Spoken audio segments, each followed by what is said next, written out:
Lakshmi Gill is a poet and educator who has published extensively in Canadian and world literature. Her titles include Returning the Empties, The Third Infinitive, Novena to St. Jude Thaddeus, and First Clearing. She was one of the two women poets, along with Dorothy Livesey, who founded the League of Canadian Poets in 1966. Lakshmi has received numerous awards, including First Prize in Poetry from Western Washington University in 1964 and Chancellor's Prize in Education. A Punjabi Spanish-Filipino writer, Lakshmi lives in Delta, BC, and she is a current member of the Writers' Union of Canada. Obstruction of creative work. The recent news of Trump's threat to block publication of John Bolton's book, The Rumor It Happened, a White House memoir, reminded me of my own experience of obstruction. Obstruction, like rejection, reflects not so much the quality of one's work, but the character of the obstacle.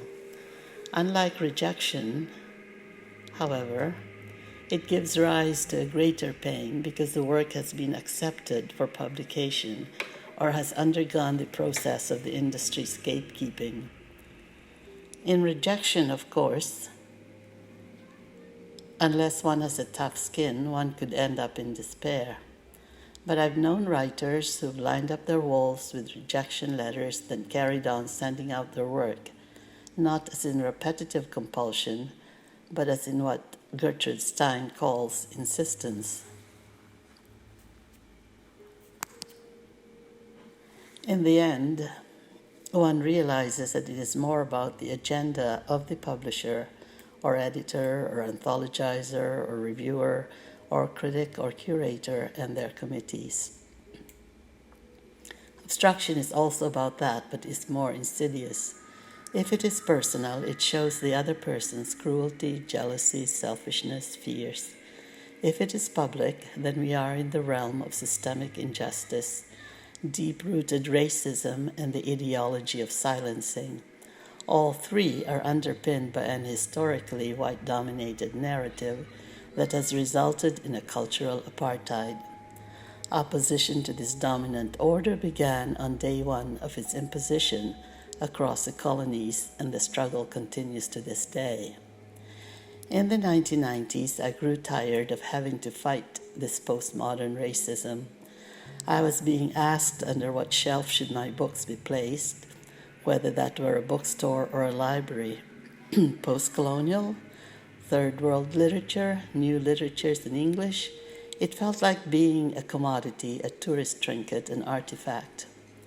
As I was getting published and anthologized by my fellow South Asians, our work was becoming packaged, boxed in, pushed onto a few acres of land space where one can be ignored or brought to the front when expedient to the dominant society's purposes. I railed at this. Packaging is containment. The violence of monitoring and controlling, the surveillance and voyeurism, the museumification, exploitation and manipulation, the trafficking of the other as art exhibit, the sales tag in a market-driven social order. I had enough of it. So I focused on the financial care of my 3 children as a single parent and quit pursuing publishers after 1998. Fade into February 2020, Black History Month, Barnes & Noble in Fifth Avenue, New York. Diversity editions canceled after a Twitter backlash. This was in conjunction with Penguin Random House on, quote, a series of covers for 12 American classics that reimagine protagonists as people of color, unquote. Except for Alexandre Dumas, the Count of Monte Cristo, the Three Musketeers, with his black enslaved mother and a wealthy privileged white father, all the authors are white. The choice was made by AI, normally an intelligence I admire, on the basis of characters, not outrightly described by race. To reimagine them as racially neutral is not only literary blackface, but also underscores the very nature of their white dominance. Of course, the protagonists are subliminally white because it's a white-centered narrative. The packaging continues that it was the initiative of an advertising agency, TBWA Shehan Day, speaks volumes. The cultural engine for 21st century business is how it markets itself. So I must come out again to add my footnote to the collective, even as I object to being commodified as different. We wait and wait for the other person to do the decent thing, but it turns out that person may not have the cognitive or emotional capability to act decently, and so we must assert our right to life. To test the waters, I sent out a required introductory version of a life story to a Vancouver publisher in 2016, and it was returned 3 years later with a form letter rejection. Silent rejection, by the way, is some publisher's trope. Somewhat like ghosting in dating, silent rejection is rude and cruel. It leaves the writers hanging while they wait, either because they want to follow the publisher's dictum of "don't bother us, we're overwhelmed with submissions," or they are overly polite and well-mannered. What about the self-publishing route? Why not control your own work in this digital age? I have peer-reviewed self-published books for membership in the Writers' Union of Canada, assessing their technical merits such as professional design and editing, not their content. And it's all good. The old concept of vanity press is gone. After all, when one thinks about it, self-publication existed alongside traditional publishing imprint, whether by Nietzsche paying out of his pocket or Anais Nin setting up her own press. Then there are what I call literary wormholes, where creative space is bent to reach distant readers through social media marketing from large to small networking sites and all those other messaging platforms. Online international literary journals, blogs, a plethora of digital opportunities are out there. 3 billion readers for the business of expanding one's brand of thinking. But as with any Stargate, there are risks that what one finds on the other side may be dangerous, in this case cyberbullying, identity theft, mistruths. Unfortunately, online publications are more often non-paying, so intellectual work is given away. As well, this business plan engenders throwaway thoughts as the next trendy idea for profit comes into view. It calls to mind news channels going through a steady traffic of items, replaced as the attention span wanes or overkill sets in. Embattled print publishers now want to know if the writer has a social media presence even before they consider looking at your manuscript. Their demand for writers to advertise themselves once published, thus seemingly collaborating with them to sell their work, smacks of ego-stroking rather than focusing on the depths of perception. We are expected to bear the cost of their business so that we become indebted to them for our intellectual property. If one can fill out forms, there are federal and provincial grants available. In BC at this time, tax credits are given to private sector industries but not to writers for cultural work. That's obstruction. Universities Canada, the Canadian Publishers Council, with free copying of authors' work, even accessed copyright with its diminishing payout to authors, thus keeping writers in the low-income bracket. That's obstruction. If a cultural worker must choose between food on the table to publication or exhibition, day-to-day survival is the imperative. Not all of us have the social capital to enjoy access to production. If one is a community, communities help. The 2017 documentary, The City Before the City, on the Musqueam territory occupied by Vancouver and Greater Vancouver, insists on its enduring right to its existence. Insistence. Gertrude Stein wrote, quote, "If it were possible that a movement were lively enough, it would exist so completely that it would not be necessary to see it moving against anything to know that it is moving. This is what we mean by life," unquote. The song Happy at the End of the City Before the City, written, composed, and performed by Mary Point, sung in her language. I am singing, my ancestors are singing. Goes through time of night and morning, through rain, through self-identification, through place identification, through movements of walking, standing, singing, dancing, dreaming, caring, being together, and ends in I am happy. This is life, the listening and talking, the presence, the now that is hers and ours at the same time.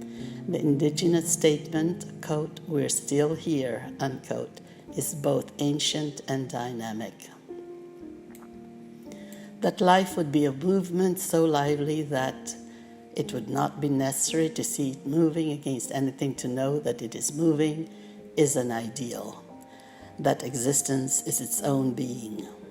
But sometimes insistence is not enough. The reality is that there are things against our life stream, particularly when one is not a white woman with social capital. In my work as an educator, I had seen so much young talent gone to waste for lack of funding and opportunities. Timing, which truly is everything in the artistic world, is linked to opportunity. The greatest obstacle is poverty. However fertile one's imagination is, however strong one's energy and will to produce are, however insistent we would like to be, creative life, life itself, can cease.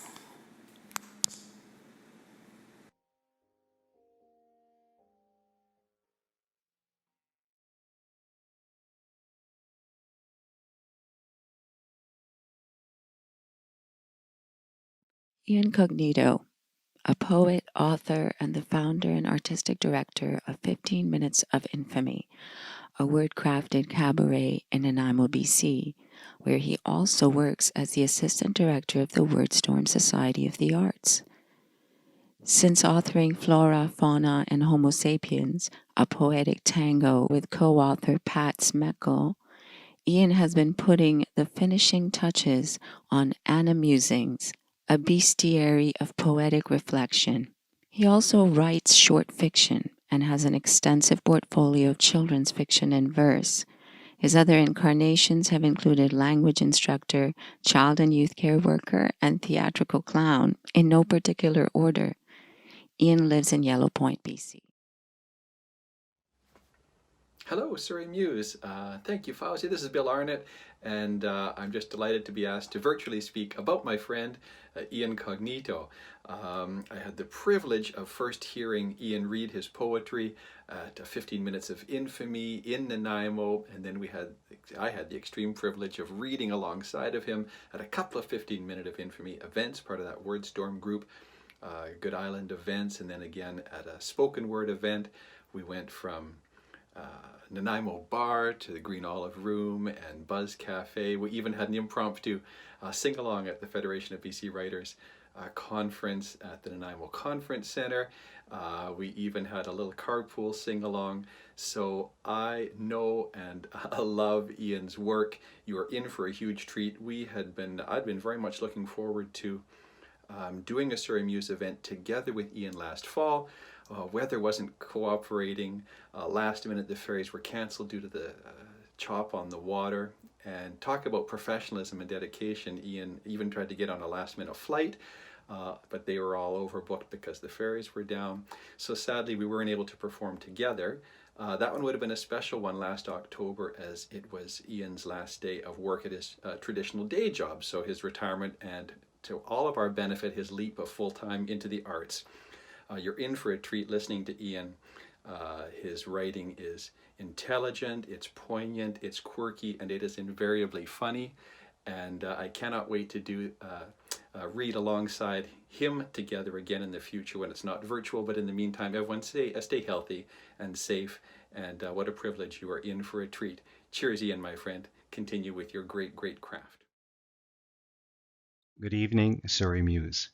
My name is Ian Cognito, and tonight I will present excerpts from my upcoming collection entitled Musings, a bestiary of poetic reflection.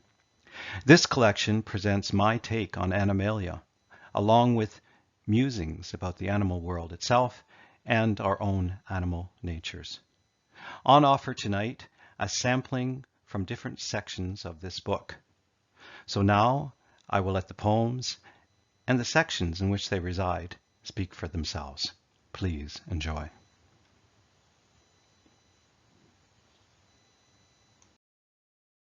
Animenter's Beauty in the Beast. Acculturating to vulture. Yeah, vultures are ugly. Their heads look like feet turned inside out without the socks. Know what I'm saying? And their food choices, nothing short of putrid. Liking it ripe would be an understatement for a vulture. Oh yeah, they're definitely on the ugly side. Like hyenas, those other scavengers whose rapacious faces even a mother couldn't. But vultures play a vital role. They're key stoners, nature's garbagemen, some would say. And if you've ever seen them fly, well, you'd suspend all judgment right then and there.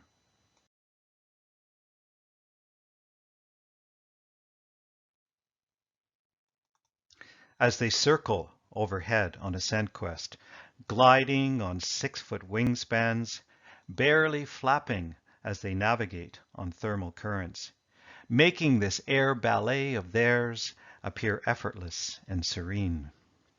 Any thought then of their inherent unattractiveness banished upon witnessing this mesmerizing display of ugliness made whole. Math semantics. We are well acquainted with the geometric finesse of spiders and various nest builders. But there's one animal out there with unique mathematical ability, a marsupial which produces cubed poop. The wombat of Tasmania has a unique intestinal tract whose uneven contours permit it to form feces with edges and corners. Squared pellets which once excreted sit in neat piles and won't roll away.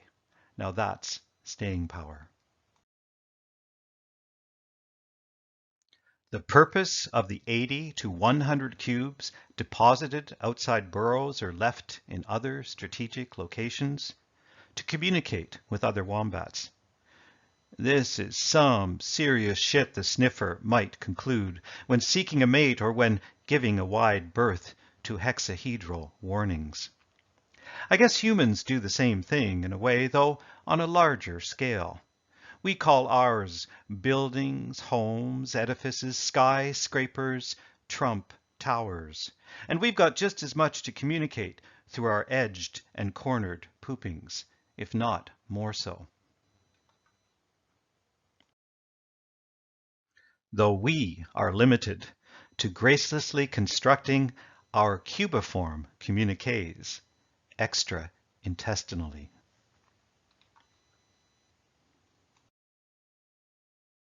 Animals are us.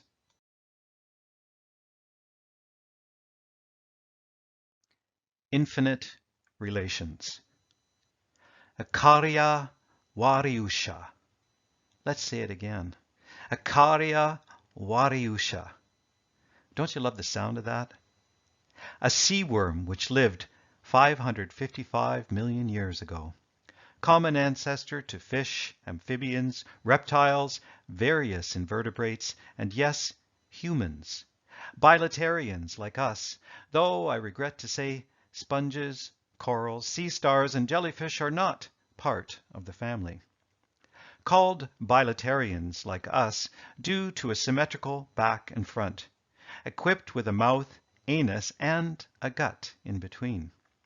In one end and out the other, a process that's been going down for an awfully long time.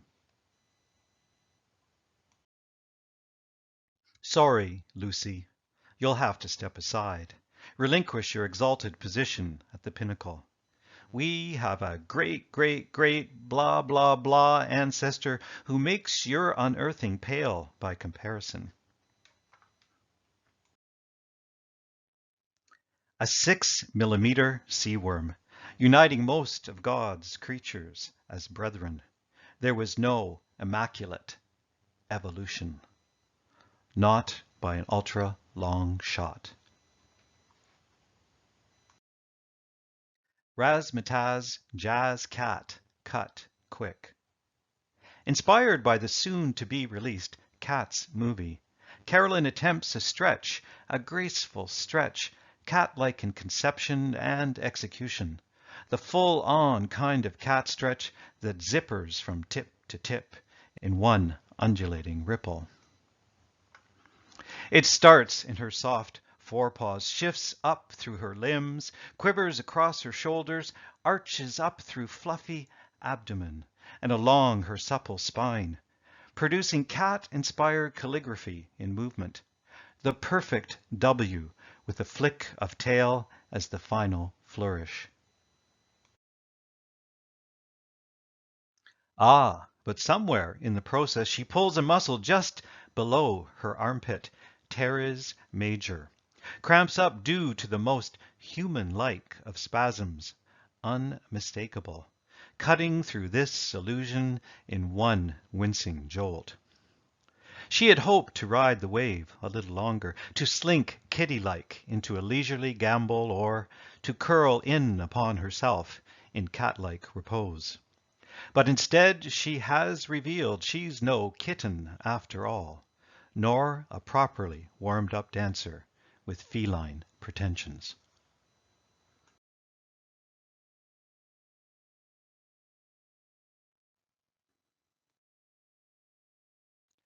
Birdie words. Specialized delivery. On this rare wintry day for coastal BC, what us expats from back east would call the real thing, the pond is frozen over completely. An icy surface fissured by rust-colored veins, its opaline face mottled with concentric rings of white, gray, and ochre. Sparrows on the pond have adapted beautifully to the change in weather, stealing this opportunity to profit from a new arrangement. From a starting point on the ice, they fly straight up and hover just even with the tip of a reed or rush, long enough to bend its stalk downward in an arc and to let it go so it springs back up forcefully.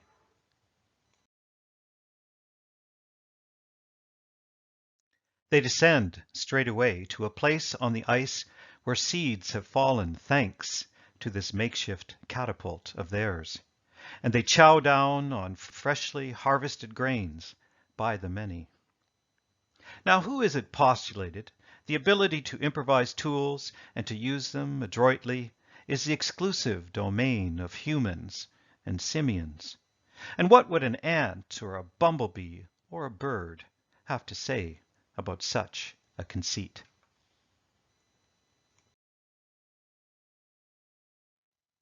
Panning vision.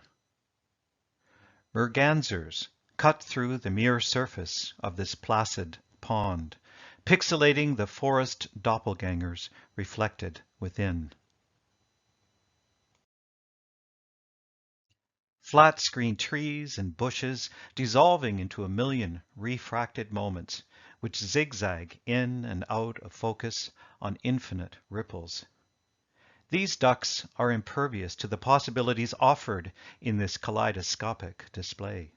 Their joy is in movement and the prospect of floating bugs or some fishy treat just beyond.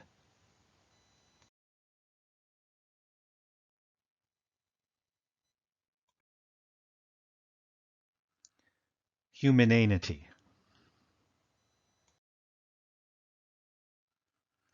Year of the Dodo.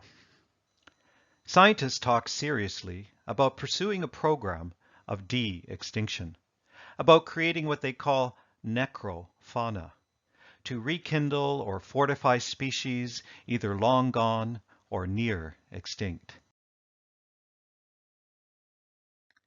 Like the copper-breasted passenger pigeon, which at one time darkened skies with colossal flocks, garlanded branches in forests, and stripped nut-bearing trees bare. Like the woolly mammoth, 10,000 years out of date, a supercharged shaggy pachyderm that once roamed over grasslands where tundra now resides, its habitat also long departed. Like the Australian gastric brooding frog, which incubated eggs inside its stomach and gave birth to fully fledged froglets, sacrificed to habitat destruction with nowhere to live these days but zoos or laboratories. Like the northern white rhinoceros, whose numbers have dwindled to 3 geriatric specimens of interrelated individuals, no genomic diversity to draw upon. Oh, and not to forget Neanderthals, those losers in the genetic lottery, who could offer new meaning to the term multiculturalism were they to walk among us again, instead of occupying a mere 2% of white people's DNA. And why not? We're so undeniably tolerant, so smart, so superior and inquisitive. Let's do it.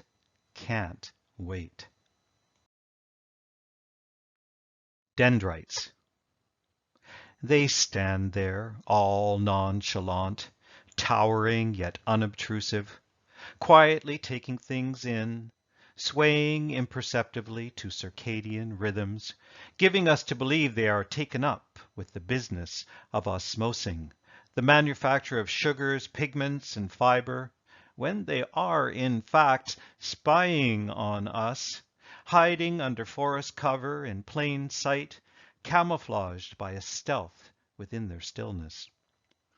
Oh, how perfectly deceptive they are as they compile coded observations in growth ring files, swollen catalogues of our follies, foibles, and idiosyncrasies, filed away for some future use, some distant application, when trees...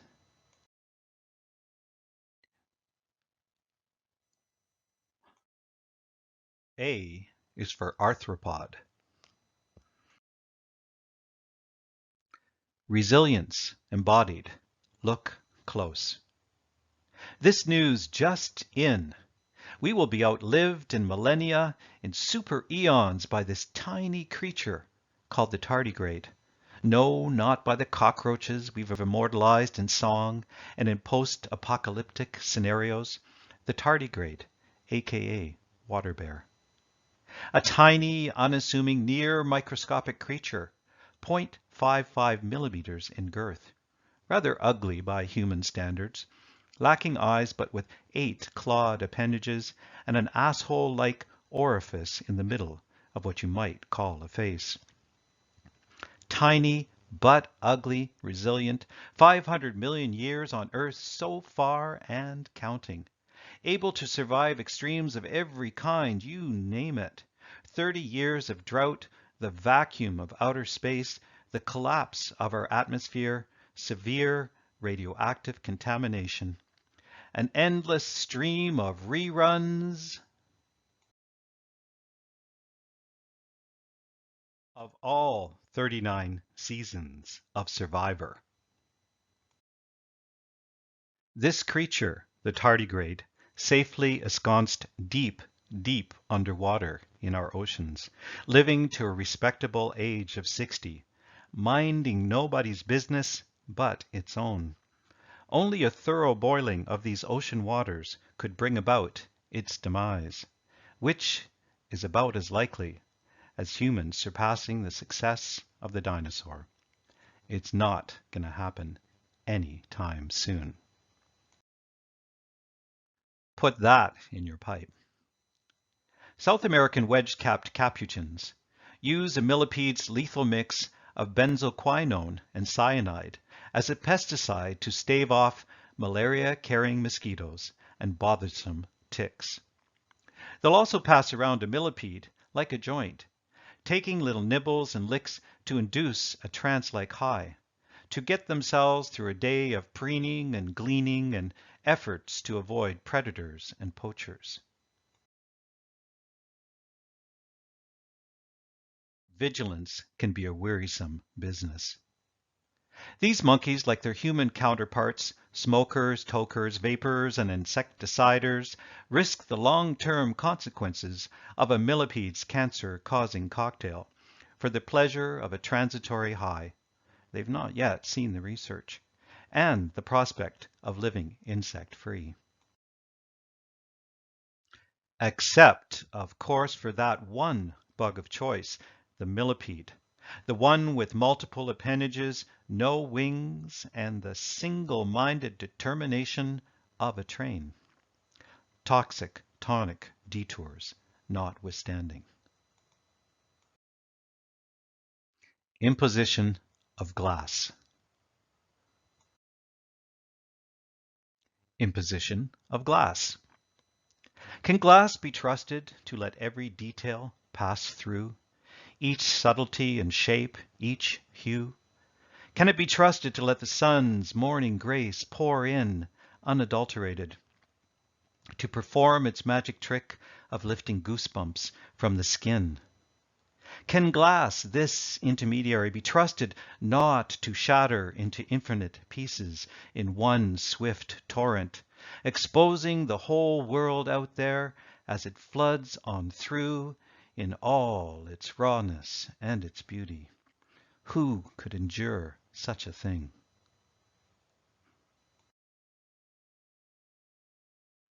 A 1,000-to-1.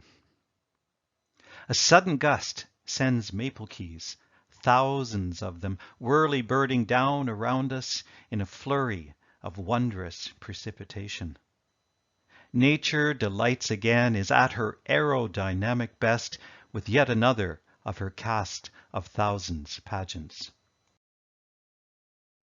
A lone dragonfly floats among the cascading keys, almost indistinguishable. He would be lost to the eye were it not for his hovering presence there within the twirling surge. Ah, but then, sure enough, he takes off zooms on oscillating wings along a vertical arc in one singular act of distinction.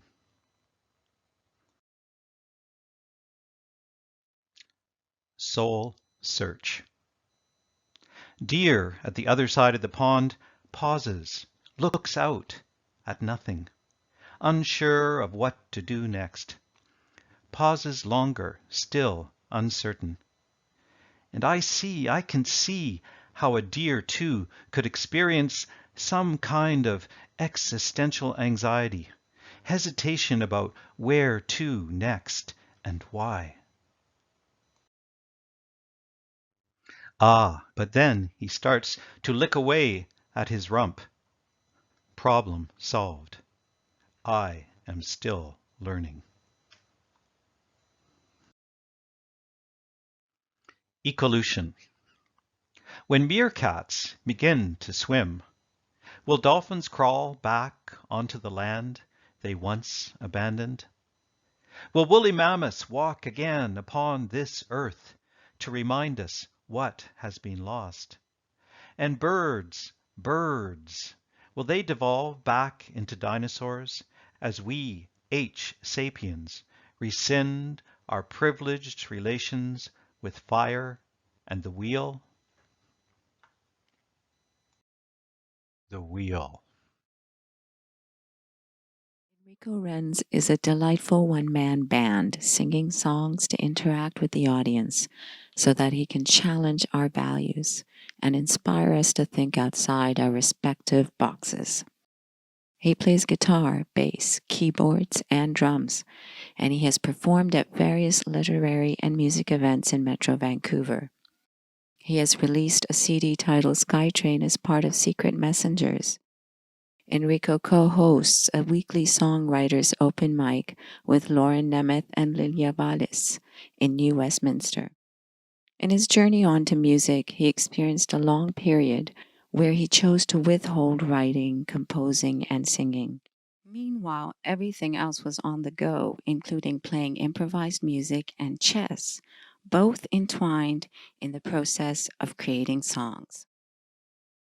Hello everyone, my name is Enrico. I'd like to start by thanking Fauzia, Mariam, and everyone else at Surrey Muse for keeping us connected. Such important work at a time like this. Stay well and keep lifting each other up. Here's the Harley song.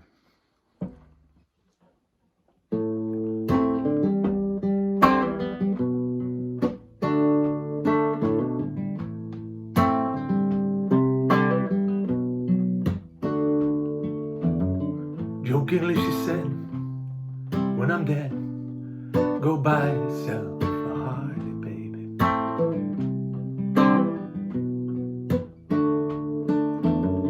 No point in blowing all your bread on some pompous funeral just to make yourself look good.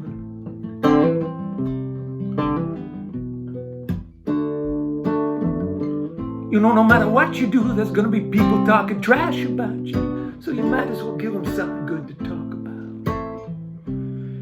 Don't you think so, baby? Just leave me at the morgue and laugh your head off as you roar on out of town.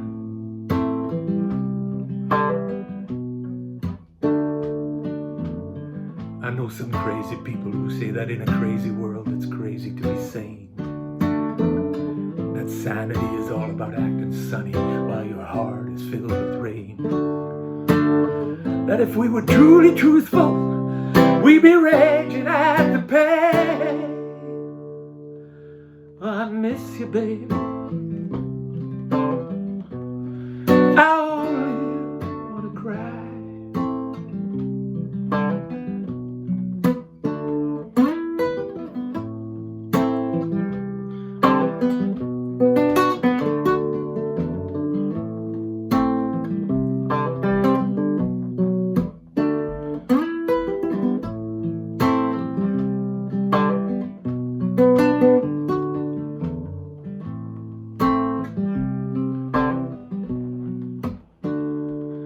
So I bring her home this puppy dog.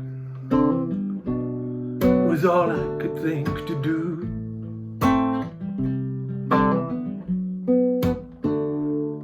She smiles and calls me crazy. She says, how you gonna teach this thing to ride with you?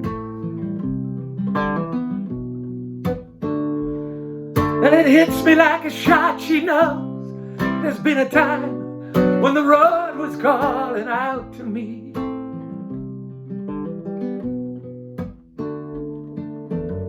And now, when I'm least wanted, she's letting me be free. Oh, I miss you, baby. I only wanna cry. I miss you, baby. I only wanna cry.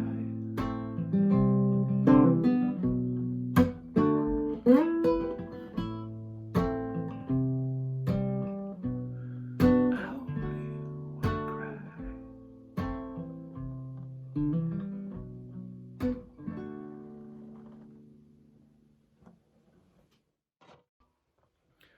There's got to be a way.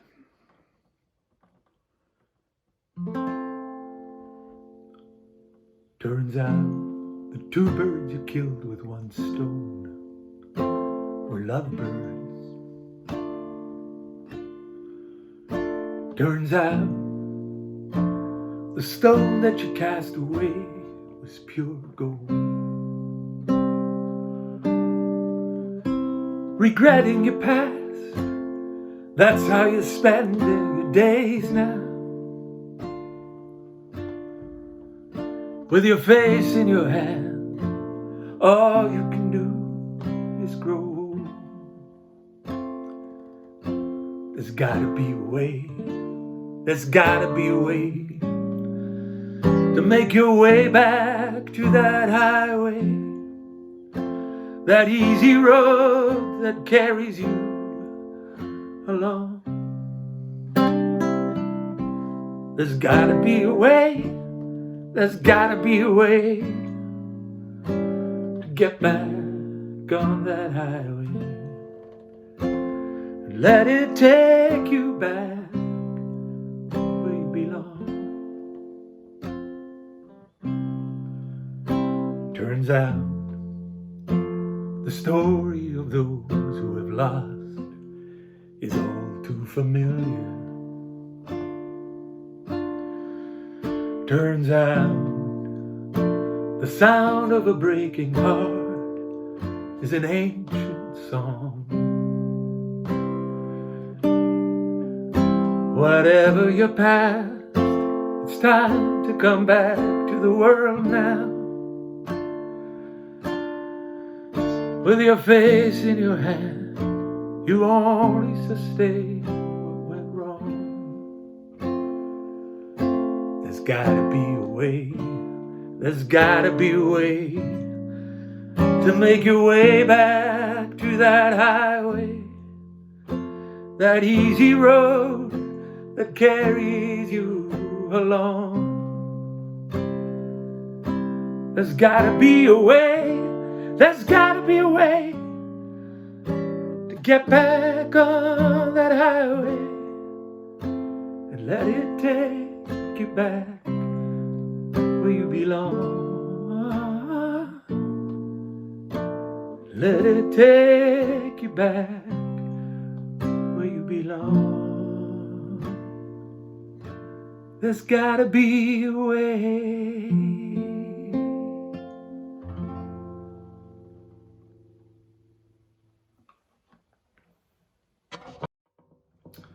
Speaking of animals, here's the monkey song.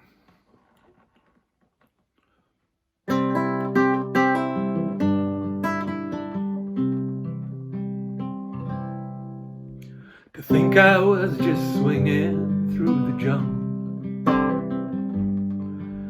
without a thought of what I might become, until the day they snared me and put me in this cage. I was just a useless animal, useless and dumb. Well, now my brain's in use, it's full of wires. My body's making sense of a disease. I'm finally good for something, oh, humanity. To think I was just swinging through the trees. Oh, humanity, oh, humanity, oh, humanity, oh, humanity. To think I was just swinging through the trees. My mother never knew the joys of service. Her life just went to waste out in the wild. Oh, Mom, if you could only see how useful I've become. Oh, I know you'd be so proud of me, so proud of your child. Oh, humanity, oh, humanity, oh, humanity, oh, humanity. To think I was just swinging through the trees.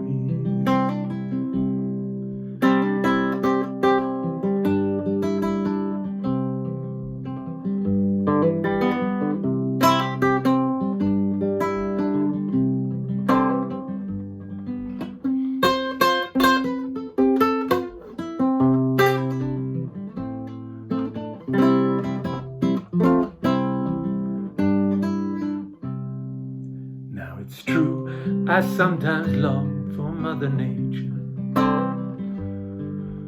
Once or twice I've hankered to be free.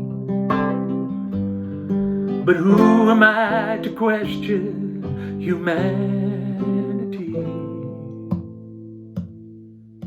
The greatest race must know what's right for me.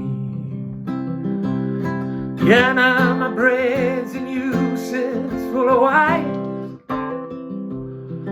My body's making sense of a disease. I'm finally good for something.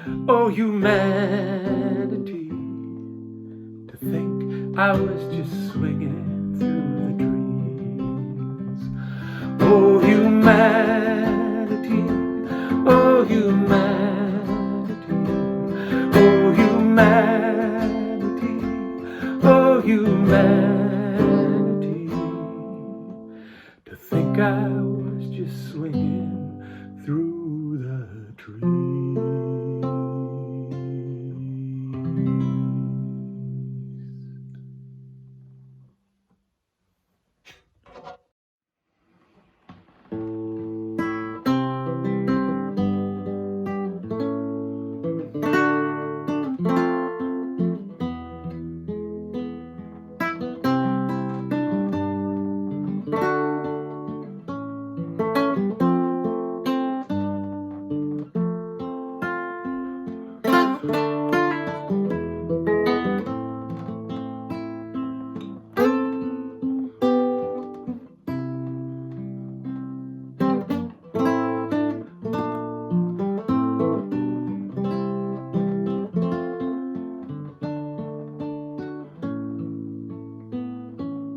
My baby lives in a tree house far away from the street, in the middle of a fragrant meadow, in the late September heat, where vagabonds dare to linger and maybe hum a tune.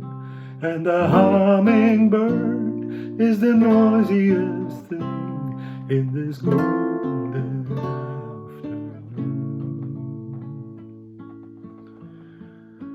When I call upon my baby, I bring her broken twigs. She puts each one in water and smiles upon the sprigs that will bloom in her roomy welcome someday soon. And the hummingbird is the noisiest thing in this golden afternoon.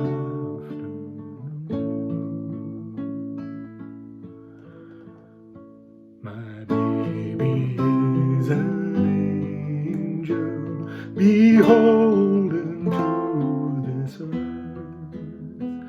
and she beckons us on, be merry, bring laughter, love, and mirth to all and one another someday soon.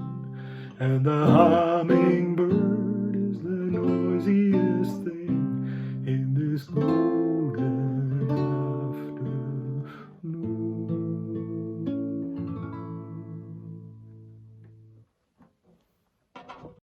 Bella Coola.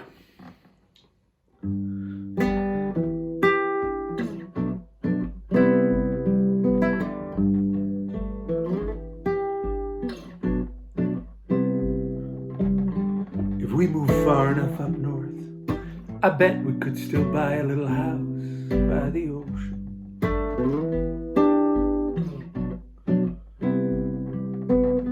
Maybe a passport Alberti on the side of the island facing the open sea.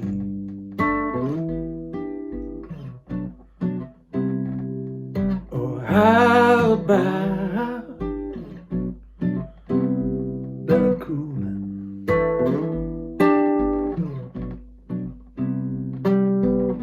That place always sounds so hauntingly beautiful to me.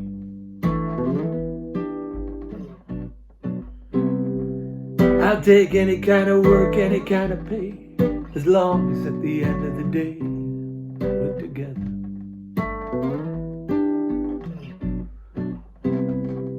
Together strolling along a beach with no footprints other than our own.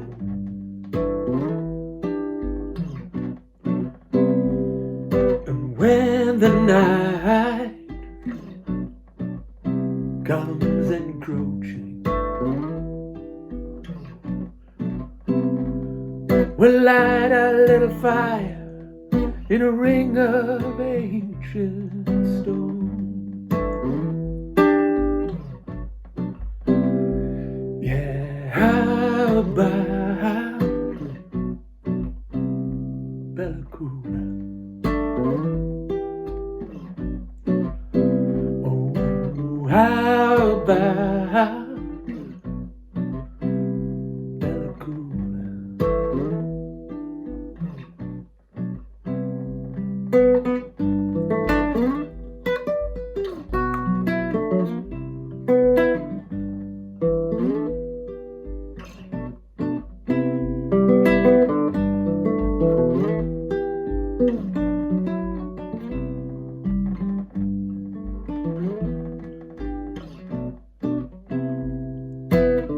Sunday mornings we celebrate our freedom, bedroom windows open to the ocean breeze.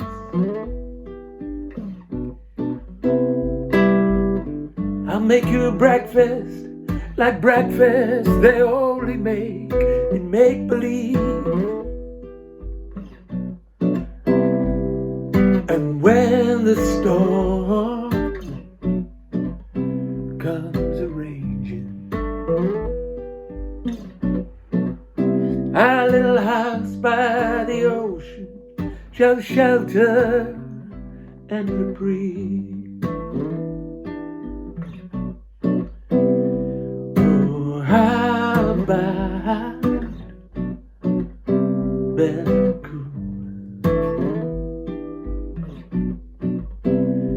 Yeah, how about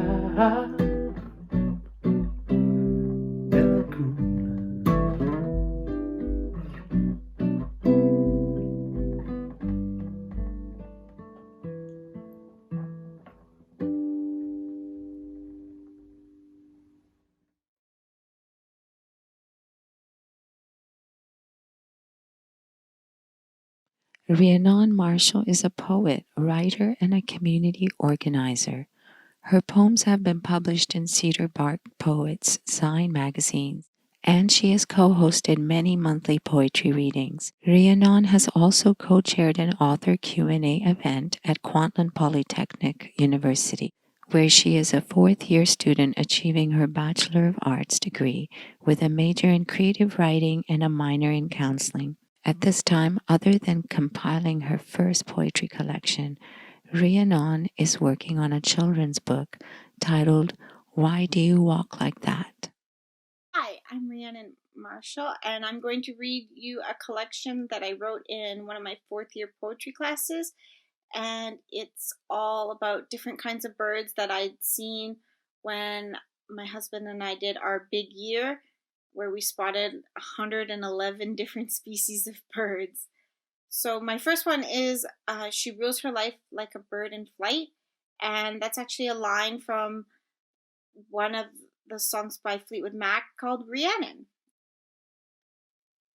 She rules her life like a bird in flight, with wind whipping her hair, combing it with secrets. She carries light layers, the feathers of her cape ruffling behind her. While she, a fumble of footsteps, scrape across pavement, dragging rocks with talons, a quivering wing spread, like a fledgling yawning its wings to take first flight. A Rhiannon who longs to mount her white horse in the sky, reclaim her goddess title, ride freely with her 3 songbirds, the wind in the horse's braids, golden. Cedar Waxwing, Spring Courtship. Red huckleberry sends scents of spring across my beak. His silver coat shines beneath the golden eye. His waxwing feathers have dual stripes like mine. 2 gentle hops as our eyes lock, then drift away. My heart flutters as his beak gently caresses mine, and he places a warm, soft huckleberry inside. I gently place the huckleberry back in his mouth. Woven veins of brown, bumpy bark catch our perch and bounce blossoms amid the green. A kiss for a kiss. A courtship hop. His throat puffs. His brown feathers highlight his mask. I hop back twice. As our glances are caught, he returns to assure my gift. The sweet tang of huckleberry slides smoothly down my throat as we trill together. Red-winged blackbird. Hum of cattails and bulrushes among the breeze of the marsh at Burnaby Lake. Nestled beneath woven vegetation, one of my mate waits. Charcoal feathers glistened oiled rainbows, accentuating my yellow band and red epaulates. I must protect a new brood, bluish-green eyes with violet veins. As they crack, their pink bodies, blind and helpless, tremble with fear. As a father, I must protect.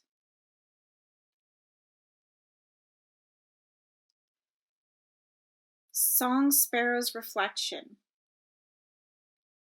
With a waggle of his tail feathers, he took flight over the red Ford Bronco. Out of the corner of his eye, a reflection, a beautiful little sparrow, took his breath away.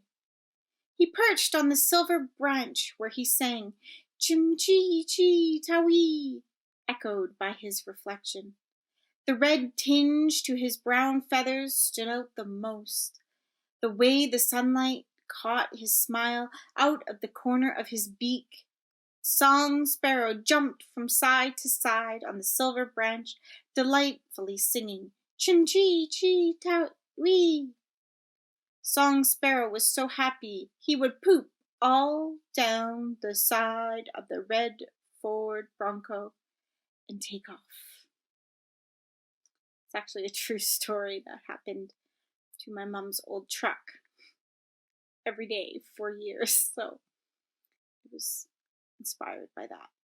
This one is called Great Blue Heron. The heron's feet wade into the Fraser, long grass tendrils tickle the back of his leg. Waves lap the shore from a motorboat. He stands in silence. The crickets are silent. He doesn't even blink. He watches for the locomotion of salmon. He dives his head in with a splash. In a second he comes out, dropping water off his white and blue feathers, a coho in his beak. Red-shafted northern flicker, fencing duel. Peachy brown faces have casts of rays and shadows where intense eyes battle for mate's affection. Their streak of red tucked around the neck, their spotted black chests puff with eagerness. Their black mustaches accentuate their features, and with curved beaks they fence the air with figure eights and wicca cries. Her eyes watch as his wink catches her blink. A blush forms inside her heart. He has victory where he drums, a harmonious drum roll with wicca cries, as he begins to make their cradle of twigs and twine. Who gives a hoot? Mingled beneath layers of moist, temperate rainforest, baritone hoots spike inquisitive ears. Mottled spots of brown and white lay across his lanky back. His swivel head rotates 280 degrees. His facial disc a pale gray-brown with dark concentric lines. Dark brown eyes shadow black as he narrows in on gravel footsteps. Wings are spotted, whitish, buffed with brown, as each feather lays gently upon another. Petrichor lingers upon deciduous and evergreen leaflets. My husband and I make binocular contact as we marvel at Strix varia, the barred owl.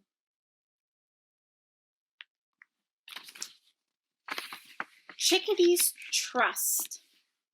Spruce sprinkles sunlight through crisp jade irises, illuminates spotlight on a petite perched suited suitor with tiny inquisitive eyes, curious over scent of seeds. Hesitations masquerade through held inhales, heartbeats steady to light up. A light tap. My eyes blink, then his blink. With a flutter of flaps, tiny claws cling to my finger as exhales stutter, shakes. His gaze ponders over a plethora of seeds. Finds a peanut with quick grasp. He pauses, blinks, and takes flight.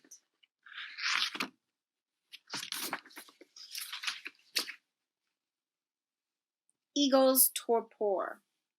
Morning mist flutters vanishing stars. Upon telephone poles perch nature's king of the hill quartet, the majestic raptors. With capes chocolate brown, snow-capped hoods, a curved lemon beak, and eyes to pierce the sky. Backs towards the sun, opening morning curtain, wings softly spread like a rehearsed Elvis script. Their blood bubbles, their heat rises, their heart pulsates. They soak in the sun like my husband and I drink tea and watch us, their shadows descend the forest trees. Stellar Jay. Mud streaks the beak like dried up paint where it cracks slightly, revealing its charcoal undercoat. Hefty crested bird explores the forest canopy, policing visitors, searching for crumbs of evidence. 2 pieces of peanuts shoved deep in the crops. Like a pirate, he digs a hole, burying his prize, suspiciously eyeing fools. He wipes his feet over nature's welcome mat, where he places a leaf, and X marks the spot. His treasure waits, and waits, and waits, as a stellar jay forgets, and a tree grows instead.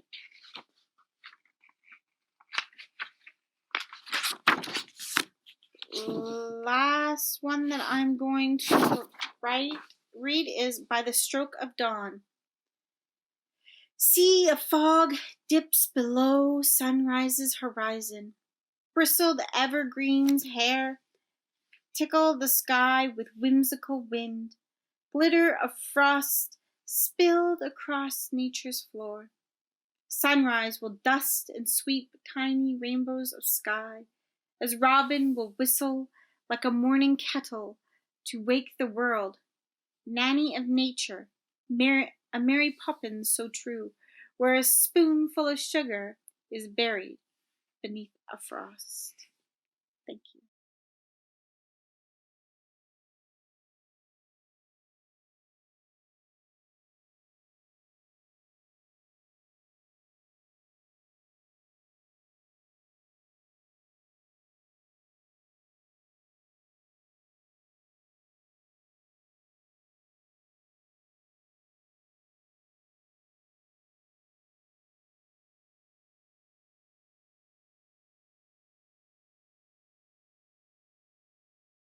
I don't remember what happened to Tammy at the beginning of high school.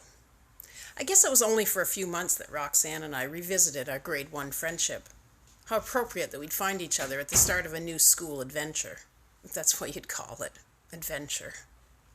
Tammy is still in my orbit. We see each other. We aren't openly hostile or even unfriendly. I should have been hostile. Because it isn't long before Tammy steals Roxanne. Tammy. She steals everything, including my sense of self. Not that there was much to steal. Sitting on the ledge of an open window, forgotten, going bad, almost begging someone to take and eat it before it rotted. That was my sense of self. One Friday night, I'm driving to Pottsville with Tammy and her older brother. Gary is handsome and confident like Tammy, and like her older sister and my ex-babysitter, Holly. He's also prom king. Tammy and I are going to Pottsville to watch movies or hang around with Roxanne and our 2 new public school friends, Liz and Kathy, and boys, of course. Gary takes an unusual route. We pass Roxanne's old house. It's not deliberate, driving past Roxanne's old house. He's basically taking a back road. About 5 minutes from Pottsville, he turns down another back road. He parks the car. I'm in the back seat, he and Tammy in the front. He turns off the engine. He turns around and glares at me. Tammy doesn't look back. "So I've heard you've been saying things about my sister," he says. My eyes grow big. I look away towards the window. I bow my head. "If I ever hear you've been bad-mouthing Tammy again, you will never, ever set foot in this car again. Do you understand?" He continues to glare at me. I look down. My eyes, God damn it, they're filling with tears. "You will regret it," he says. "No one badmouths me, my sister, or anyone in my family. Got it?" My heart beats so strongly, it feels like it's going to break itself. I hold my breath. Gary glowers at me for a few more seconds, then turns around and restarts the car. I gulp a bit for air, then try to hold my breath again. I don't know why. Maybe I'm afraid he'll be angry if he hears any sound from me. I listen to the rumble of the car's engine and the crunch of its wheels over gravel. Gary and Tammy are silent, staring out of the front window of the car. What did I even say about Tammy? I never said... It was Roxanne. I told her that Tammy wasn't as great as everyone thought. That she said things about me. That she made me feel bad. And Roxanne told Tammy. I try to breathe quietly, along with trying not to breathe. I get dizzy. When my breathing starts on its own again, it's shallow and loud. I hiccup. Tears stream down my face as I watch trees and houses go by. I pray that Gary won't stop again. When we get to Pottsville, Roxanne, Liz, and Kathy are at the Max Milk, where we're supposed to meet. As Gary pulls into the parking lot, I push the car door open, and I'm out of it before it even stops. And the hiccups have become worse. But also my breathing is fast, shallow, and rasping. It's like that hyperventilating game we used to play as kids, except now I'm not doing it on purpose. I run to the side of the store. Liz and Kathy follow me. I'm obviously upset, but Tammy calls to Roxanne. Between weird breathing, hiccups, and tears, I tell Liz and Kathy what happened. "Come with us," they say. They help me down the street. Eventually, my breathing evens out, and I stop crying. We walk silently to Liz's house where... Actually, I have no idea what happened next. It's a blank. All I know is that from that night on, it's me, Liz, and Kathy, another threesome, like when Bren and Tammy and I were a threesome in grade 2, with me, again, the third. And Tammy and Roxanne are best friends. So that's an excerpt from Do the Wrong Thing, Book 2. Thank you very much. Oh, the book starts with a woman trying to kill herself. She says, "I don't know why I tried to do this." And then by way of explanation, she tells her life story. Thank you. To our Prometheus, sincerely Prometheus. Dear Katrina, be gentle with yourself in handling dark materials. Ikebana is the school of fragile practice. To pluck and rearrange science preserved inside a botany textbook, and broken heart perpetuality motioned within obituary vocabulary. This herbarium puzzle pieces together morphology combinations to understand how this ghost flower can reappear in your hand. Roots and branches Frankenform a seance between sparred hierarchies, afterlife environments, underworld bound and heavenward. Imbue an adaptation for liminal spaces. Encourage evolution of living imagination. Flowers must first fall. Etherealized rainfall petals isn't a fragment affair. Flora muses perform a dance macabre onto a stage of the bleached beyond, to hybrid make next year's Frankenflora of strange and beautiful blooms. Katrina, you kept us all connected, so we can thrive as hell and heaven of impossible creations.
Why do you think you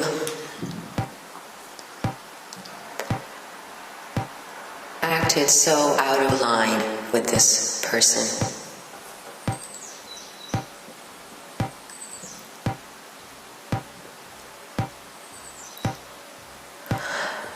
My feelings for them were too strong. My feelings for them were too strong. My feelings for them were too strong. My feelings for them were too strong.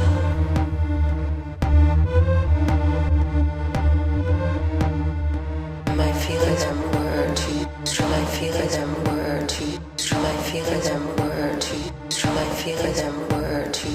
My feelings for them were too strong. My feelings for them were too strong. My feelings for them were too strong. My feelings for them were too strong. My feelings for them were too strong.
Why do you think you acted so out of line with this person?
Sabine Mahmood, Fahmida Riaz, Asma Jahangir, Madhya Gauhar, Sara Sohail,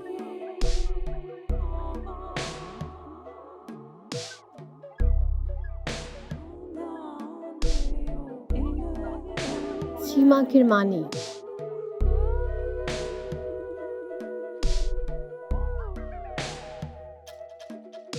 Kishwar Nahid, Hina Jilani, Huma Safdar, Dar Mai,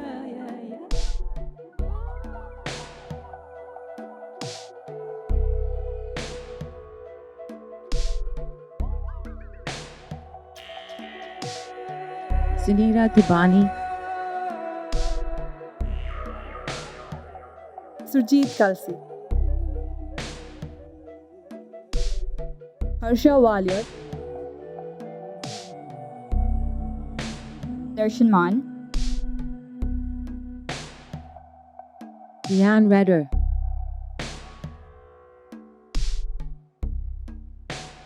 Catherine Zabo,